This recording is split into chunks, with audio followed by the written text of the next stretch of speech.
Y arrancamos con la unidad 5.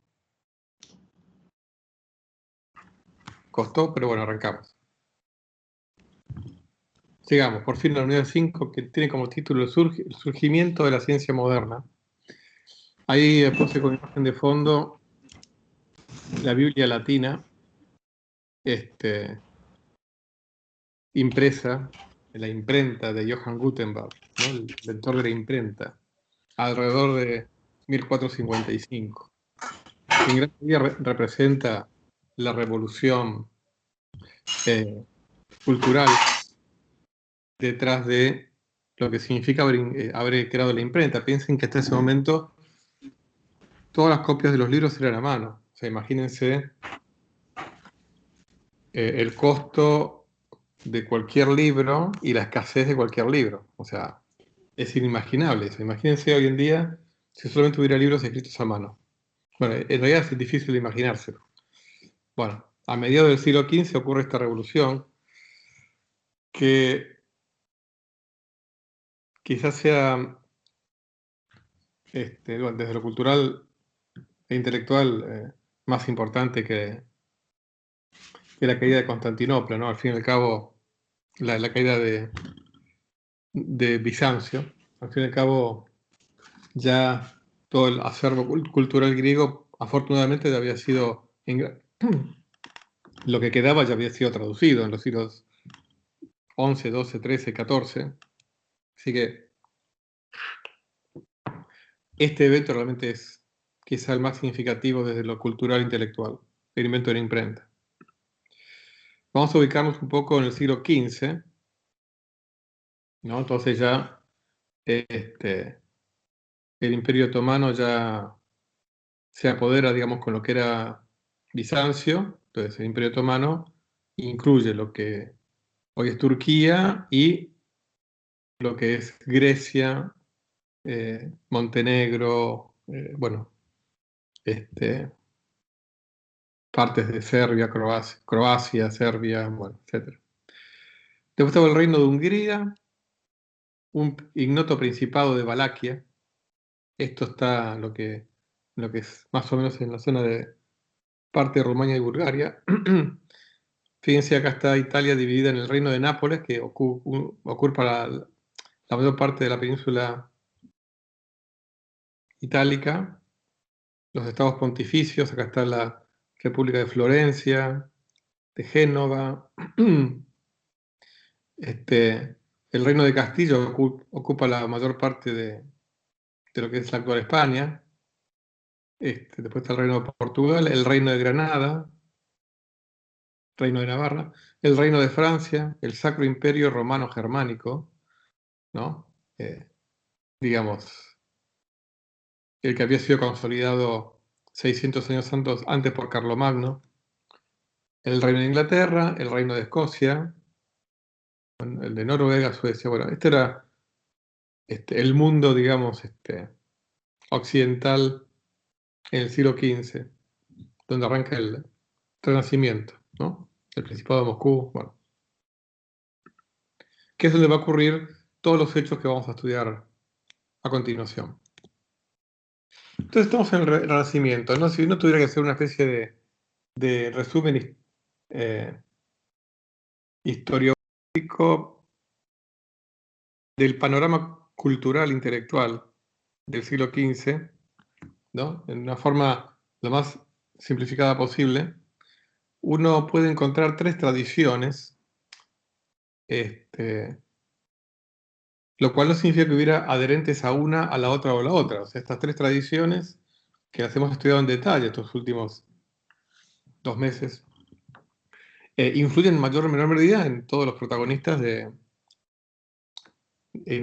la Europa del siglo XV, ¿no? Una es la tradición neoplatónica, ¿no? Que como hemos visto tiene su predilección por la matemática, el mundo del espíritu, del alma, del intelecto, de las ideas platónicas, ¿no? En general el neoplatonismo puro, digamos, también incluye el rechazo del cuerpo, de la experimentación del mundo material, del mundo natural, ¿no? incluso, como les dije, como vía de conocimiento, también incluye el desprecio por el propio experimento. Al fin y al cabo, el naciente método experimental que vimos que surge en la escuela de Oxford, en el Merton College, digamos, no está dentro del espíritu 100% neoplatónico, por más que yo les dije que en el Merton College el neoplatonismo es una influencia importante, ¿no? Acá estamos hablando de las vertientes puras, ¿ok? Después el organicista, la tradición organicista, que sería la heredera de Aristóteles. ¿Por qué organicista? Organicista de órgano como algo que tiene una función, ¿no? Acuérdense que para Aristóteles la causa más importante de sus 4 causas era la final. Entonces, el pensamiento teleológico, o si quieren la teleología como aspecto fundamental de la verdadera sabiduría, o sea, encontrar los propósitos en la naturaleza, las causas finales. Entonces, el organicista reuniría a esa tradición más peripatética. Y finalmente el mecanicista, ¿no? Que sería el heredero de los atomistas y epicúreos. Como yo les vengo diciendo desde el comienzo de la materia, el mecanicista sería el más materialista, el más agnóstico o ateo, o el más propenso a creer en un universo infinito, en otros mundos, el que busca más las causas eficientes. En el caso de los primeros atomistas y los epicúreos serían los choques, ¿no? Entre las partículas. Y prestado atención a fenómenos simples, como lo que acabo de decir, choques entre las partículas. Pero como hemos visto, digamos, en los intelectuales que vimos estas últimas clases, en realidad hay un poco de las 3 tradiciones, en Ockham, en Oresme, en Roger Bacon, o sea, hay un poco de las 3. Pero digamos, son las 3 tradiciones que llegan al mundo renacentista. Que, digamos, este es un criterio, no es el único, pero digamos, el llamarlo mecanicista, organicista y neoplatónico es como para reunir a varias vertientes de cada tradición. Yo podría haberlo llamado platónico, aristotélico y atomista, pero hubieran sido nombres demasiado restringidos. ¿eh? Estos nombres de alguna manera reflejan la evolución que tuvo las ideas platónicas, la evolución que tuvo las ideas aristotélicas y la evolución que tuvo las ideas atomistas, ¿no? Hasta el siglo XV. Así que esto tenganlo presente, ¿no? Una buena forma de entender la situación en el siglo XV.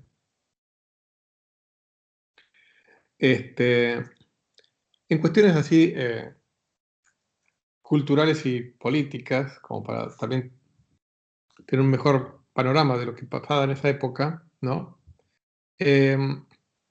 Nosotros hemos visto las traducciones y el redescubrimiento de la filosofía antigua. Todo esto se va profundizando con el redescubrimiento de la literatura antigua también, ¿no? Y en el siglo XV, XVI, que se incrementa enormemente como el interés, ya más allá del pensamiento de las universidades, de las abadías, de cómo unir el pensamiento cristiano, teológico con el filosófico antiguo, sino que va una cuestión que va de la mano también con esto de que ustedes por ahí incluso hasta se ve en el secundario, ¿no? El redescubrimiento del hombre, la revalorización del hombre y su producción, incluyendo arte y literatura. En ese sentido, el siglo XV y XVI van un paso más, ¿no? En el redescubrimiento de todo lo de la antigüedad, no solamente de lo filosófico. Bueno, también el ideal, el hombre, digamos, eh, a veces usa el adjetivo renacentista para denotar a una persona que tiene múltiples intereses, ¿no? Digamos, artísticos, intelectuales, científicos, filosóficos, ¿no? Bueno, el descubrimiento de la perspectiva en pintura, ¿no? Que también es una revolución en la pintura, ¿no?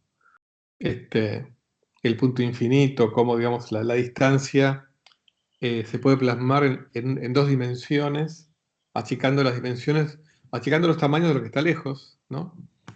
El punto de fuga, todas esas cosas. Incluso empieza a ver, digamos, la noción del intelectual, del artista, como un ser humano que busca trascender. Empiezan a aparecer las primeras autobiografías o obras con contenido autobiográfico. En realidad, un antecedente de esto lo vemos en las Confesiones de San Agustín, ¿no? Pero es como que ya hacia fines de la Edad Media y el Renacimiento empiezan a haber ya más referencias autobiográficas de los intelectuales, sea de la rama que sea. Bueno, y en pintura los autorretratos, ¿no? Va de la mano.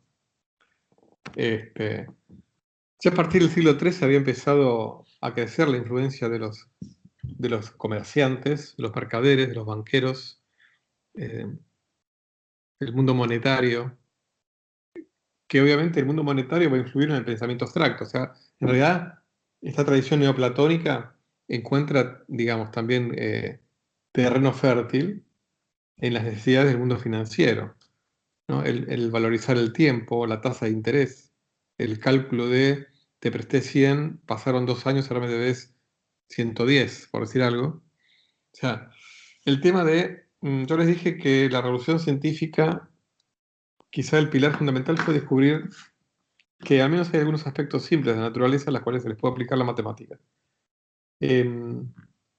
Bueno, esta aplicación de la matemática al mundo de el intercambio entre los hombres, aunque digamos no es parte de la naturaleza, pero sí es parte de la naturaleza humana, en cuanto a, digamos, si entendemos la sociología como parte de la naturaleza, porque al fin y al cabo el ser humano está en la naturaleza, entonces el mundo de los intercambios entre los seres humanos también son parte de la naturaleza, de otro orden si quieren.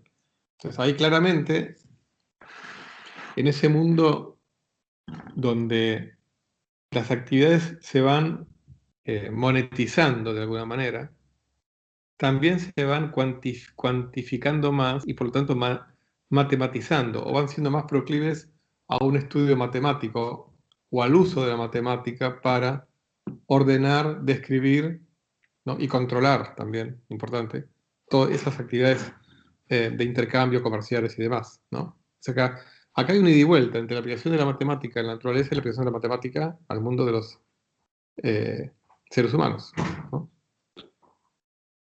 Entonces,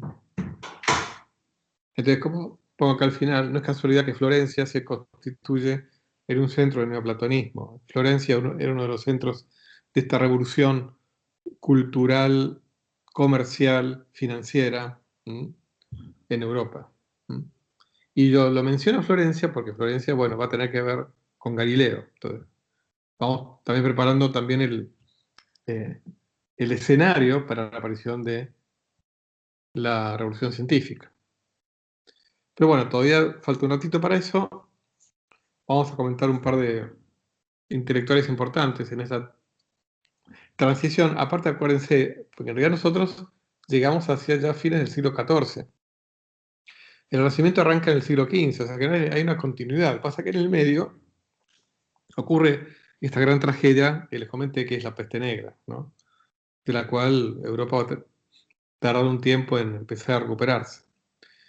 Vamos a hablar de Marsilio Ficino, brevemente, que es un sacerdote católico, oriundo de Florencia, más concretamente de la localidad de Figline Valdarno. Y bueno, falleció también en Florencia, ya en el umbral del siglo XVI.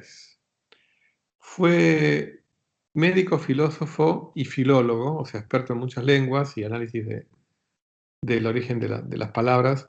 Ya en esa época, bueno, los Médicis controlaban, digamos, política y económicamente Florencia y alrededores, ¿no?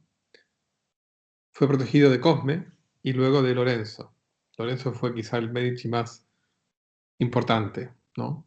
De toda la dinastía. Durante 3-4 años estudió medicina en la Universidad de Pisa No ejerció de médico, pero sí estudió y publicó algunas obras. Se interesó por la filosofía neoplatónica y fundó la Academia Platónica Florentina, que va a ser un importante centro cultural y de difusión de toda de toda la herencia platónica y neoplatónica. Bueno, como les dije, aprendió, entre otras cosas, griego y tradujo varias obras de Platón y Plotino que hasta ese momento no habían sido traducidas. Acá les puse un fresco pues es un fragmento de una obra del pintor Domenico Ghirlandaio, que está en Florencia, en la Basílica de Santa María Novella, donde en un rincón de la obra aparece Marsilio Ficino. Acá. En realidad la obra se llama Ángel que se aparece a Zacarías, pero acá aparece, es la referencia más importante que tenemos a cómo era el rostro de Marsilio Ficino. En la obra titulada De Raptu Pauli, dice Marsilio, escribe, lo mismo que como criatura divina que eres, encuentras a Dios en las cosas, también te encuentras en ellas a ti mismo. Puesto que si puedes encontrar el espíritu en el cuerpo, la luz en las tinieblas, el bien en el mal, la vida en la muerte, la eternidad en el tiempo, lo infinito en lo finito, recuerda que eres por naturaleza espíritu incorpóreo, lúcido, bueno, inmortal, capaz de la eterna verdad, de la eterna estabilidad y del inmenso bien, hasta que poseas el primer cielo desde cuya cumbre verás en todas las cosas a Dios y a ti mismo. ¿Por qué yo? Primero, este párrafo resume un poco de por qué incluimos a Marsilio Ficino en esta historia de la ciencia, y es porque resume la idea renacentista del hombre y del microcosmos del hombre como reflejo e imagen de Dios y del macrocosmos. Hay ida y vuelta, o sea que eh, uno de los caminos a Dios es encontrarse a sí mismo. Y esta es una idea fundamental del humanismo renacentista. ¿Eh? O sea, en lugar de despreciar al ser humano como criatura insignificante, hasta indigna de Dios, redescubrirlo como una vía fundamental para encontrar a Dios. O sea, podemos encontrar a Dios adentro de nosotros mismos. Y fíjense que en ese sentido eh, da varias metáforas sobre ese proceso, ¿no? Que incluso hasta nos retrotrae a Sócrates, ¿no? Y el conócete a ti mismo, que estaba en el oráculo de Delfos, ¿no? Como camino a la verdadera filosofía, al verdadero conocimiento. Entonces, luz en las tinieblas, o sea, adentro nuestro hay tinieblas, pero también hay luz que nos puede llevar a Dios. Dentro nuestro hay mal, pero también podemos encontrar el bien. En nuestro cuerpo está metida la muerte, pero también está la vida, en el sentido que cada uno le quiera dar, ¿no? Bueno, la eternidad en el tiempo. ¿Mm? O sea, la eternidad puede verse que, en general, en el contexto religioso, eternidad se lo piensa como un concepto atemporal, no de tiempo infinito. ¿Mm? Bueno, el infinito en lo finito. O sea que podemos encontrar dentro de nuestra propia naturaleza humana, donde está lo finito, está el tiempo, está la muerte, está el mal, están las tinieblas, podemos encontrar a Dios, a la luz, al bien, a la vida, a la eternidad y a lo infinito. O sea, por eso es que lo puse, porque esto resume esa eh, revolución conceptual renacentista, que en realidad si quieren, es una especie eh, de consolidación de ideas que ya se empezaban a gestar antes, como vimos en las últimas 2 o 3 clases, ¿no? Otro personaje importante es Giovanni Pico de la Mirandola, oriundo de Ferrara, contemporáneo de Marsilio Ficino, falleció en Florencia. También estudió griego, estudió este, filosofía, bueno, primero este, teología en la Universidad de Bolonia, luego filosofía en la Universidad de Padua, pero aparte de Giovanni Pico de la Mirandola, aparte, vean, digamos, que falleció bastante joven, ¿no? Estudió árabe, hebreo, hasta caldeo. Él también refleja otro ideal renacentista, que es tratar de encontrar qué hay en común en todas las tradiciones, no solamente en la griega. ¿Eh? O sea, él estudió la Cábala, el Corán, los oráculos caldeos, todos los cultos mistéricos, incluso hasta el orfismo. Este, él era más joven que Ficino. Ficino había nacido en el 33, en el 63, 30 años más joven, pero fíjense que murió antes que Ficino, murió muy joven. Ficino, de hecho, influyó un poco en el pensamiento eh, de Giovanni. Y, y bueno, Lorenzo de Medici también financió a Mirandola, en particular para sus traducciones. Pero también había como una especie de despertar del interés por, aparte, imagínense, ¿no? Esto incluso ocurre hoy en día, ¿no? El mundo del poder político económico, que a veces como que coquetea con el mundo de la ciencia, pero también con el mundo de la pseudociencia, con el mundo de los cultos mistéricos, ¿no?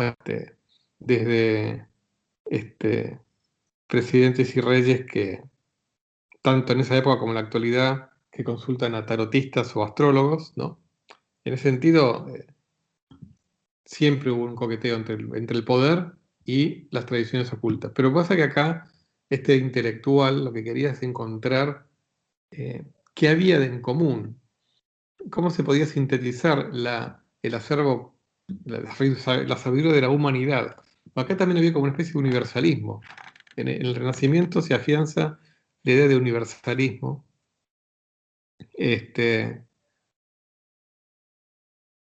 Incluso, bueno, como les dije, también estudió a pensadores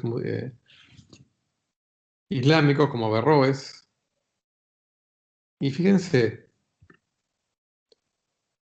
eh,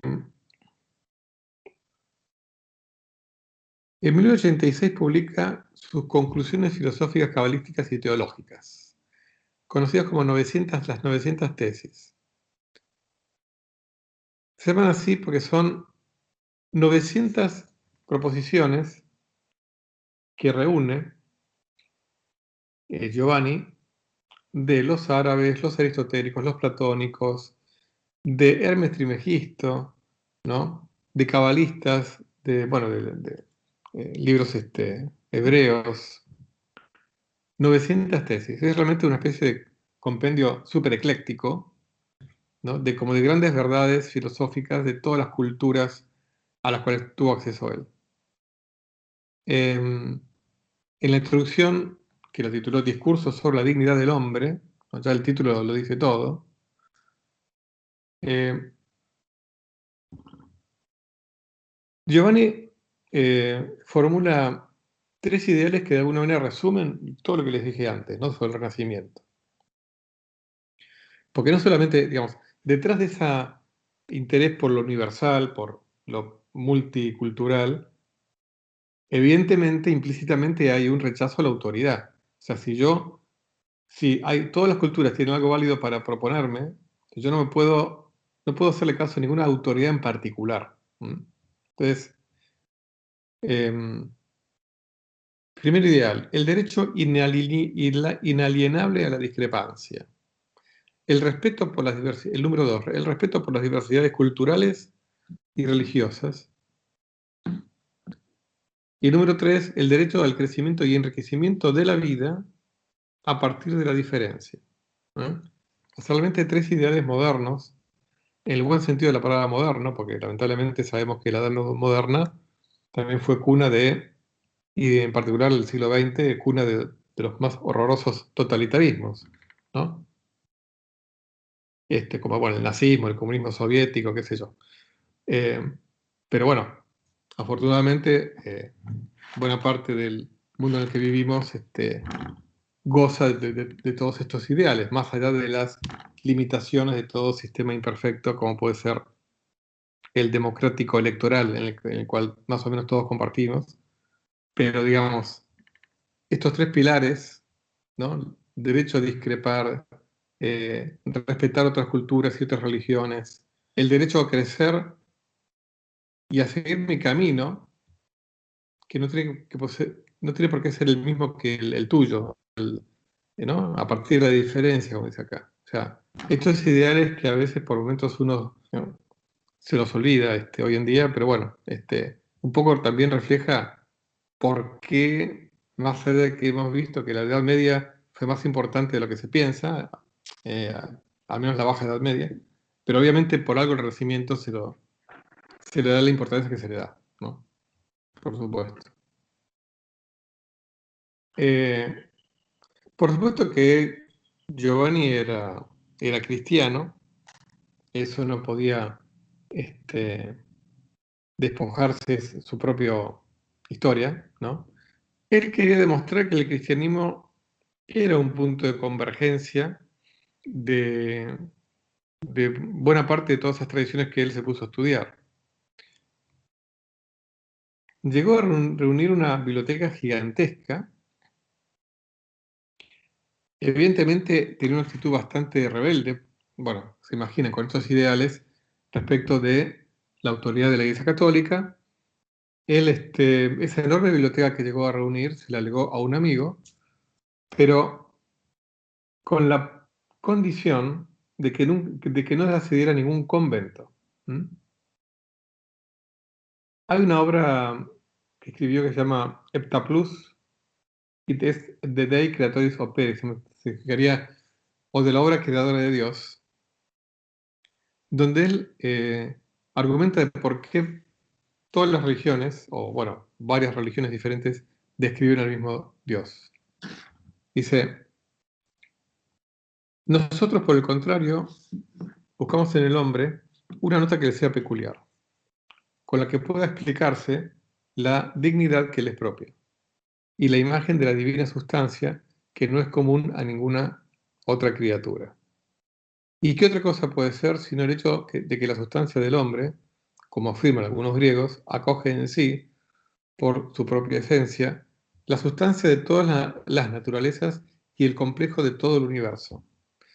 Digo por su propia esencia, porque también los ángeles y cualquier otra criatura inteligente, en cierto modo, encierran en sí el todo, al conocer las formas y razones de todas las cosas.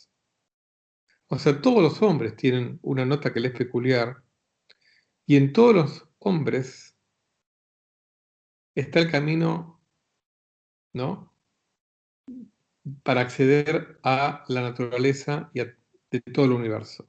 ¿Eh?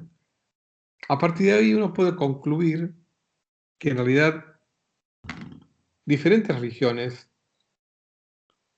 todas de alguna manera transmitidas, si no creadas, al menos transmitidas por hombres, por seres humanos, hay elementos de verdad, porque reflejan procesos de seres humanos concretos que quisieron acceder a Dios. Por lo tanto, en todas tiene que haber algo de verdad. ¿Eh? O sea que, bueno, como les digo, la valoración del hombre como vía de conocimiento, ¿no? Después vamos a ver que un ejemplo va a ser el de Leonardo da Vinci, por su polifacetismo, creatividad y demás.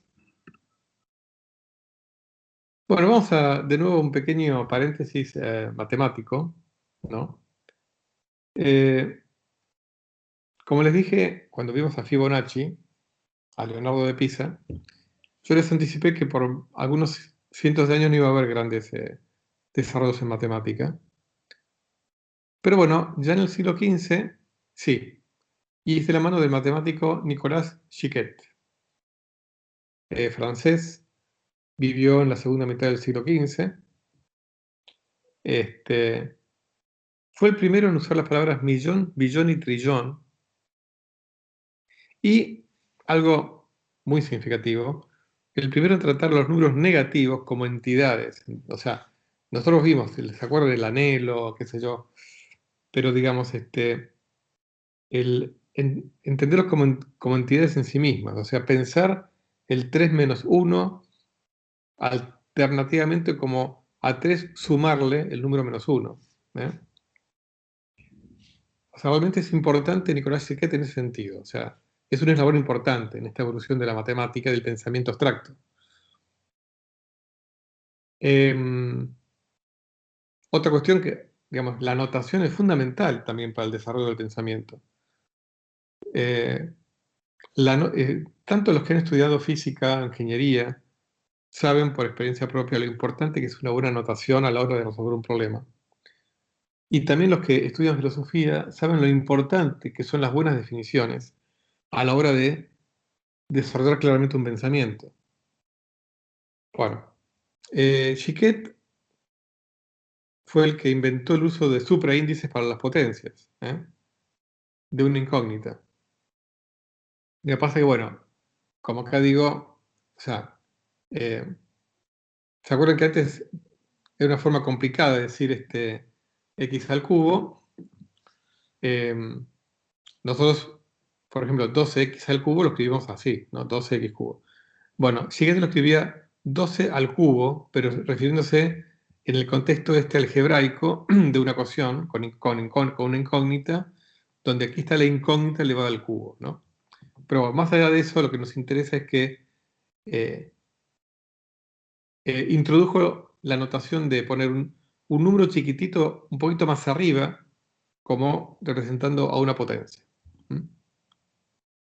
Y bueno, esta nomenclatura, que es la que seguimos usando hoy en día, de millón, billón, trillón para los números grandes, ¿no? Bueno, vamos a entrar así a el primer gran personaje conocido por todos ustedes, que se llama Leonardo di Ser Piero da Vinci. Bueno, acá puse la imagen de lo que se considera como un posible autorretrato de Leonardo da Vinci, porque nunca hubo un 100% de certeza de que sea realmente un autorretrato. Pero bueno,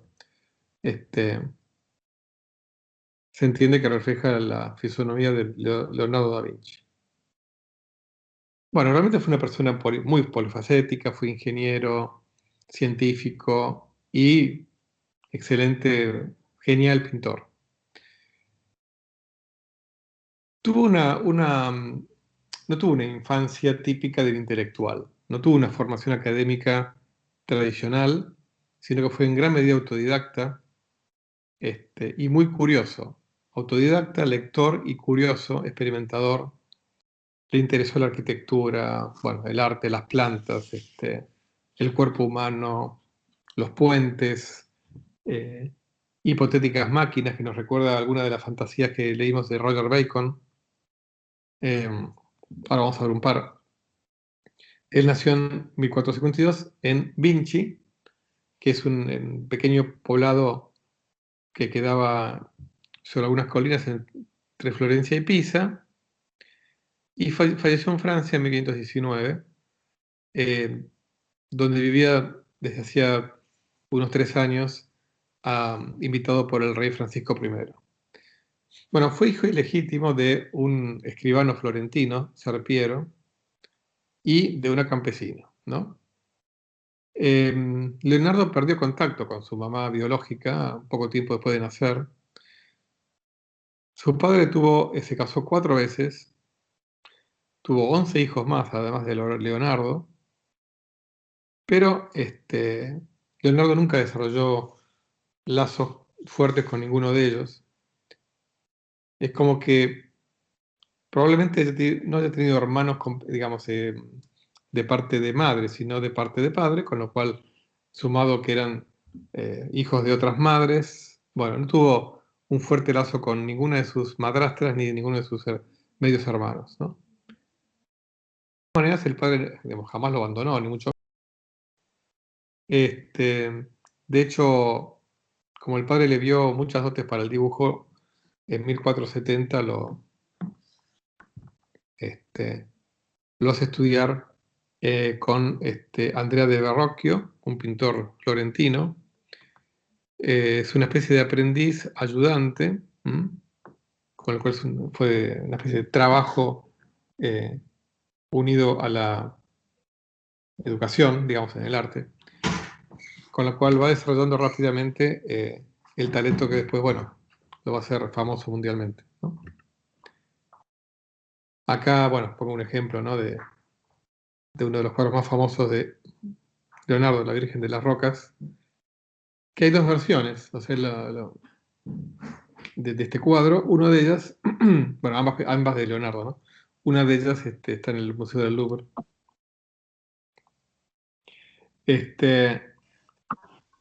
Claro, los Medici, como vimos, financiaban a muchos intelectuales, ¿no? En Florencia. Pero más que nada es como que tenían predilección por el intelectual tal cual uno lo entiende ahora, ¿no? El filósofo, el literato, o sea. Pero Leonardo es como que se sentía más ingeniero, inventor que intelectual, ¿no? Con lo cual era muy diferente a un Marsilio Ficino, ¿no? O a tantos otros. Lo cual no significa que no le interesaba la filosofía, pero le interesaba más la filosofía natural, ¿no?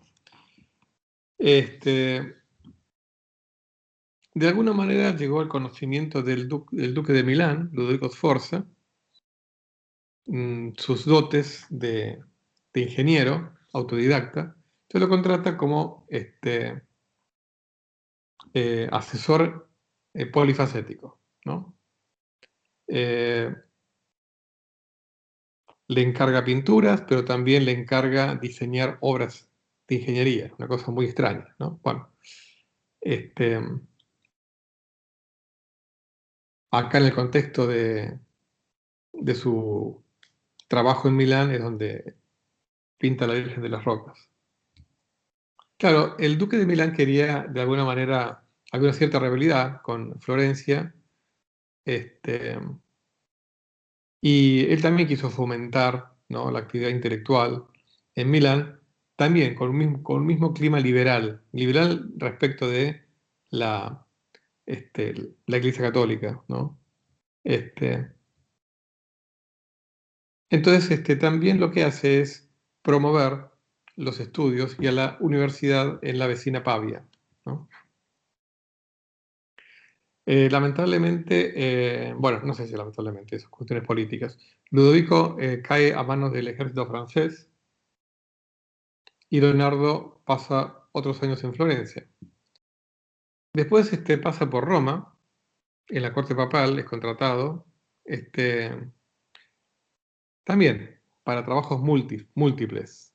También pasa por Venecia, pasa por Bolonia. En Bolonia conoce al rey de Francia, Francisco I, que es el que les comenté, luego lo convence para que trabaje con él en un pequeño castillo que tenía ahí en Touraine, donde finalmente fallece. Y un poquito como algunas pinceladas, ¿no?, breves de la vida de Leonardo. Bueno, uno de sus dibujos más famosos es El hombre de Vitruvio. Este, Tiene innumerables dibujos, ¿no? Realmente las proporciones anatómicas que tiene este dibujo son formidables. Bueno, después alguno de ustedes sabrá, dibujó eh, diseños de imágenes de máquinas voladoras, algunas que nos recuerdan al helicóptero, carros de combate, hasta de un submarino. Sabía escribir lo que se llama la escritura especular, o sea, escribir al revés, de forma tal que uno pueda leerlo correctamente si uno pone el papel enfrente al espejo, ¿no? Realmente, eh, incluso algo no muy común en esa época, tuvo acceso Leonardo a, según él mismo dice, a al menos 10 cadáveres, de los cuales poder estudiar bien la anatomía. Incluso eh, desde su actividad siempre intuitiva, como les dije, fue un autodidacta, se puede decir que practicó en gran medida el método científico, ¿no? Pero de una manera limitada, ¿no? Pero digamos, dentro de esa limitación, eh, realmente lo practicó en gran medida.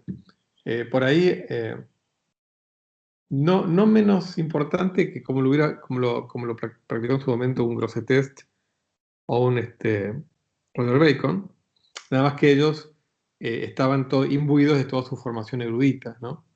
Lo que pasa es que, como les digo, todavía no llegamos al nacimiento del método científico experimental tal cual lo conocemos ahora. Todavía son como intentos, ¿no? Los que vimos tanto en Oxford como en Leonardo. Pero no es que Leonardo se quede atrás respecto de los intentos de Oxford. ¿Mm? Por acá está un bosquejo que se llama el tornillo aéreo, que algunos lo consideran el antecesor del helicóptero, ¿no? Este, y bueno, mientras trabajaba para los venecianos, diseñó un sistema este, de defensa de la ciudad. Ahí estaba la amenaza de los turcos. Acuérdense que los turcos llegaban hasta Croacia y supongo, no sé, quizás Eslovenia, no lo tengo presente. O sea, estaban muy cerquita los turcos del norte de Italia, ¿no? Incluso este, cruzando el mar podían atacar, ¿no? Eh, Incluso llegó a inventar, o bueno, a diseñar una escafandra submarina. Eh, También como ingeniero, digamos, él diseñó un sistema de esclusas para poder manejar en las aguas del río Isonzo y poder este, llevar aguas y riego a regiones cercanas a Venecia.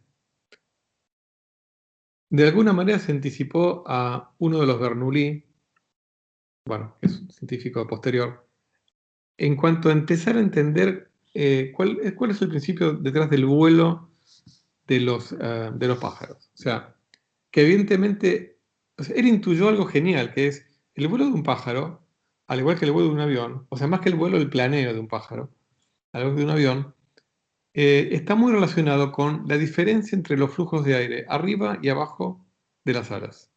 ¿Eh? Eso es fundamental, porque ahí está el secreto, verdaderamente está el secreto ahí. Bueno, Leonardo fue el primero que se dio cuenta de eso. Que la sustentación de un pájaro tiene que ver con esa diferencia de flujos de aire arriba y abajo. ¿Mm? Este, Incluso llegó a entender la cola como una especie de contrapeso que equilibra a un pájaro,